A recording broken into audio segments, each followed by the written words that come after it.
Today's lesson is on Lewis dot, Lewis structure, and structural formulas for molecules. And I really like Lewis dot. It's kind of like a puzzle, and you got to put the pieces together, and I think it's pretty easy, so I think you'll enjoy it too. And they're really very important to understand, as I said in the last video, polar bonds or nonpolar bonds, shapes of molecules, whether they're solids, liquids, gases. A lot of that is determined by these Lewis dots or these Lewis structures or these structural formulas. We're not determined by it, but it helps us figure them out. So let's get started. And I have a very simple molecule, not just an element this time, but a molecule. And it's two chlorine atoms together. Chlorine is diatomic. We learned that in a previous unit. And so I'm going to first draw the Lewis dot for chlorine. And so hopefully you watched the last video and you know that chlorine here is a halogen and that it's in the 7th column. 1, 2, we skip 3, 4, 5, 6, 7. So 7th column, so it has 7 valence electrons. So it gets 7 dots to represent those valence electrons. So I draw chlorine, and I'm going to give it 7 dots. 1, 2, 3, 4. And now I start doubling up, and it doesn't matter where I start the doubling up. So 5, 6, 7. All right, so it has 7 electrons, but I've got 2 of them, so I'm going to do the next one in a different color. And I'm going to draw the chlorine, and I have 7 dots again. 1, 2, 3, 4. The first 4 go around. And then you can double up anywhere, 5, 6, 7. So there I have 7 electrons, or 7 valence electrons for this chlorine because they're the same thing. Notice that because they're the same, I have a single electron here, single electron here. So that means that there is space for another electron. So it could share an electron.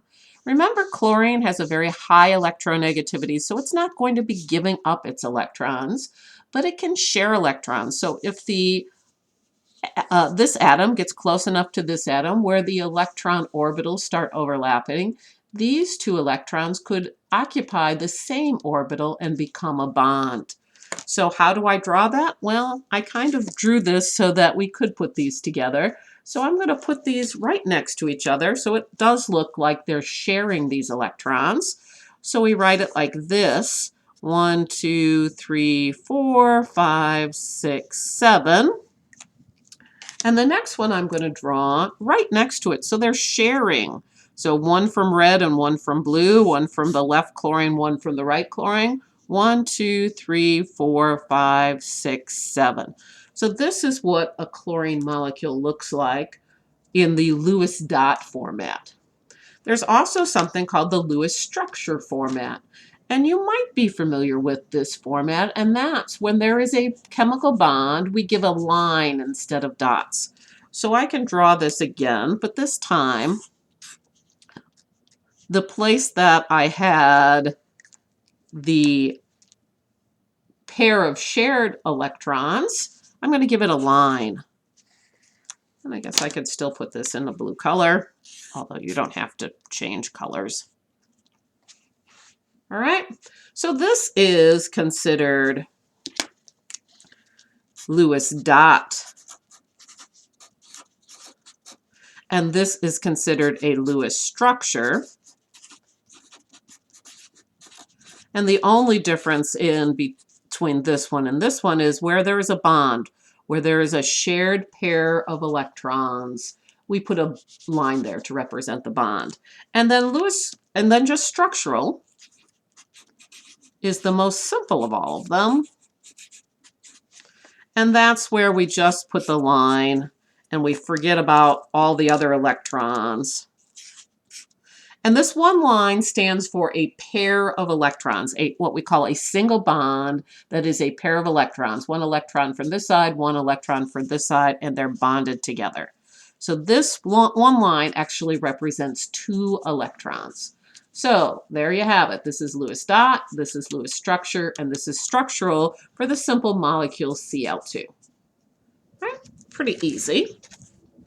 Let's go to another molecule, and this is one you're very familiar with. This is water. Okay? So it has 2 hydrogens and 1 oxygen. So just for explaining purposes, I'm going to draw an oxygen and 2 hydrogen, their Lewis dot first. But when you get started in doing this, you don't have to draw them separately before you start piecing them together. So I am going to draw this. So we have hydrogen that has a single electron. How do I know it has 1 electron? Because it's in that first column of that periodic table, just 1 electron, 1 valence electron, 1 electron altogether. I've got 2 hydrogens. All right. Then I'm going to put the oxygen in a different color. And oxygen here is in the 6th group. 1, 2, skip the middle. 3, 4, 5, 6. The 6th group. So it has 6 valence electrons. So I'm going to give it 6 dots. 1, 2, 3, 4 around the 4 sides here, the imaginary sides of this box. And then I can start doubling up, and it doesn't matter where I double them up. Okay? So 6 electrons, 1 electron, 1 electron. So how do these get together to form water? Well, I think you can kind of see this. This has a single electron, so it could share one here. This could be a bond here. This has a single electron. It could share something here. And I have 2 hydrogens. Well, I have 2 spots where these 2 hydrogens can go. So let's put them together. So I have an oxygen in the middle. 1, 2, 3, 4, 5, 6. And like I said, it doesn't matter where your single ones end up. And then I have 2 hydrogens. Well, this one, hydrogen, I'm going to move the electron to the other side since it doesn't matter. So that's the 1 electron from hydrogen. And that's where hydrogen would go. And then I have another place. And now notice nothing is unpaired. Everyone has a partner. All the orbitals are full. And this is the water molecule. Right? And it doesn't matter if this H ended up here or ended up here, because we're going to determine its shape, but not by where I put the H here, but we're going to learn a method to determine the shape. All right, so there we have the Lewis dot version. And now we're going to do the Lewis structure. And that's the same thing, except every time there is a sharing of electrons, we're going to make that into a line or the bond. So I have my oxygen, I have it bonded, and I still have these electrons here that are not bonded, and those are important too. And I have a hydrogen here and a hydrogen here. All right, that's a Lewis structure. And then a structural is the same thing except without any dots at all. I ran out of room there, but that says structural. So now I have just something that you're familiar with. We've written this on the board when we were doing ionic compound reactions. There's water. And now I don't put the dots at all. So this is the Lewis dot version. This is what we call a Lewis structure, where anytime there is a bond where they share electrons, we get a bit of line. So each line is 2 electrons. And then here we have just the bonds without the extra electrons. So you'll see this on the internet any of these ways, or in textbooks. We had one, and those are 3 ways to draw a water molecule. Okay. So let's summarize what we're doing here. So take out a piece of paper. I guess I should have said that at the beginning so you could take notes. But if you haven't already done so, take out a piece of paper, push the pause button if you need to find one. We're going to talk about some rules for what I was just doing. So I'll wait for you. Get a piece of paper, and we'll do the last one together. All right, thanks for coming back. When we're doing molecules, I was doing some rules, and I want you to write these rules down. So if you have to pause while you're doing this to copy it down, do that also. So what did I do when I made these molecules? The first thing I did, which you may not have noticed in the water molecule, but I put the atom that can make the most bonds in the middle. So what do I mean? Hydrogen can only make one bond. Hydrogen can only make one bond. Here it could bond here. Oxygen could bond here and here. It can make two bonds. So that's going to go in the middle of the molecule. If I put these two together, then that's it. I can't fit in an oxygen. So oxygen has to go in the middle. So that was step one. I put the atoms that can make the most bonds in the middle. I didn't have to do that for chlorine because there's no real middle. It only happens when you have more than two atoms. Okay? Second step, write this down. Use the correct number of electrons for each atom. So if you get that wrong, you're going to get everything wrong about it. So chlorine had 7 electrons, oxygen had 6, hydrogen had 1. So you have to put them correctly. Then you want to match up the unpaired electrons. So here I had a lone electron here, so it can bond, and here I have a lone electron here, and it can bond. So I'm going to pair them up. So I have a lone electron here. I'm going to pair these two up together, and then I have a lone electron here and a lone electron here, and I'm going to pair these two up together. All right? So that's what you're going to do. You're going to match up, or you're going to pair up unpaired electrons. So that was step number 3. And then step number 4. When I'm all done, sometimes it's good to have a check. So Miss Backus, did I get this one right? So when you're done, you can kind of do a quick check, all right? I should have no lone electrons. If I have a lone electron, that means the material is still very reactive. If it runs into another atom, it can gain another electron, it can make another covalent bond, so we don't end up with lone electrons. If we do, that's not a stable atom, or a stable molecule, I should say, and it will continue to react. Okay? Then another thing you can check is that the elements in groups 4 through 8,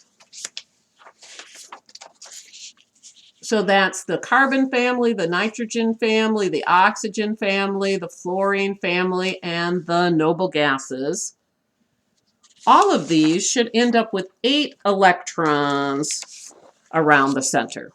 Okay, so let's see if that was true for the ones we did. So oxygen ended up with 2, 4, 6, 8. So oxygen did end up with 8 electrons, and that is like a noble gas. And we should know that electron configuration is stable. Why? Because now there's no room to add another electron unless I go to a higher energy level, which isn't usually likely. And it doesn't lose electrons because they have high electronegativity, so they're holding on to their electrons. So then this becomes stable, because now I've got a full 8 electrons, right? Coming back here, so I checked my 4 through 8. Oh, let me also check with chlorine, sorry. Chlorine also ended up with 2, 4, 6, 8, 2, 4, 6, 8. Notice the one that sharing counts for both sides, because they're shared. So this chlorine has 8 electrons around it, and this chlorine has 8 electrons around it.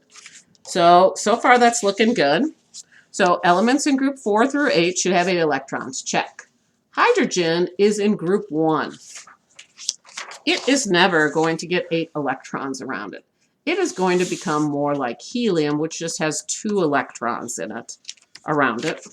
And so the same thing actually happens for the other elements in row 1, group 1 or column 1, but usually those form ionic compounds, so we're usually not concerned about them.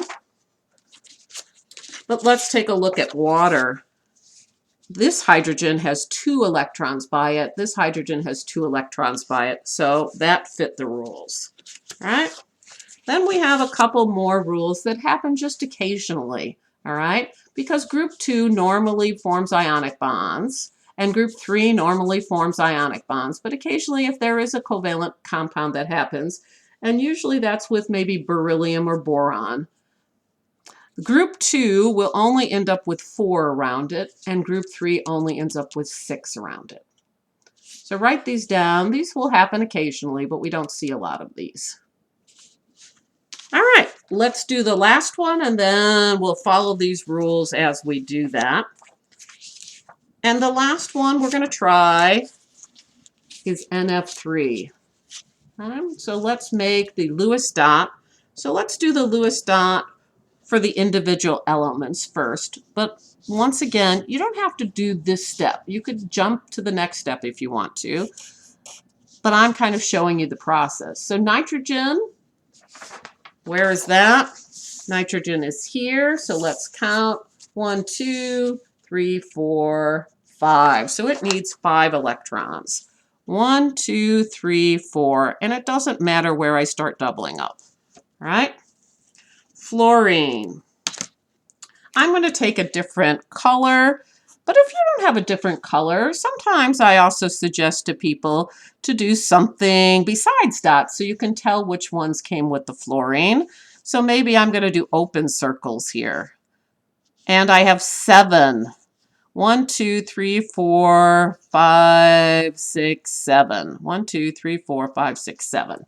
And once again, how do I know that? That's because of its position on the periodic table. So 7 electrons. And so I have 3 of these.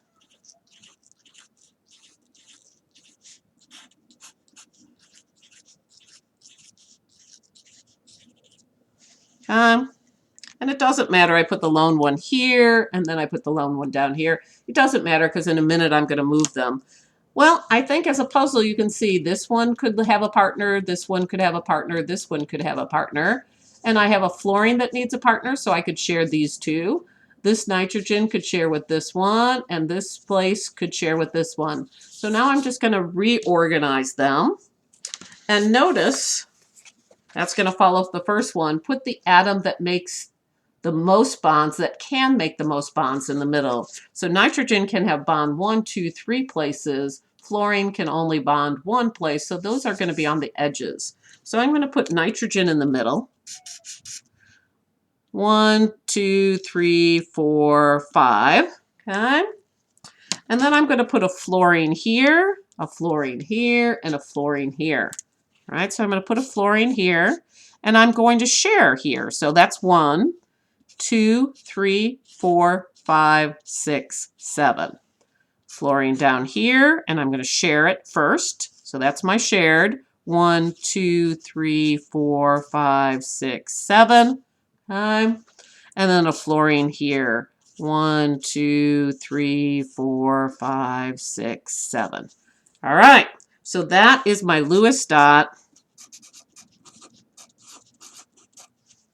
So I'm going to see if I've followed these rules. I put the nitrogen in the middle. It wants 3 bonds.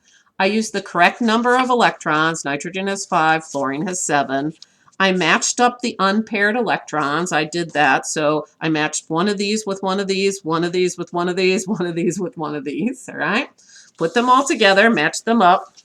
And then when I'm done, do I have any electrons by themselves? No. Elements in group 4 through 8. These are all in groups 4 through 8, so they should end up with 8 electrons. So nitrogen is in the middle, 2, 4, 6, 8. Nitrogen, and I don't know if you can see in the video this dot right here, so I'm going to make it a little bit bigger. Okay, so I'll make this a little bit bigger. Okay. So nitrogen, remember the shared counts for both sides. So nitrogen has 2, 4, 6, 8. Fluorine ends up with 2, 4, 6, 8. This fluorine ends up with 2, 4, 6, 8. This fluorine ends up with 2, 4, 6, 8. And so they have complete S and P orbitals. They're like noble gases when they're all together. They're not going to gain any more electrons because they would have to use a higher energy level. So this is a stable molecule, NF3. So this is the Lewis dot. Then we're going to do the Lewis structure.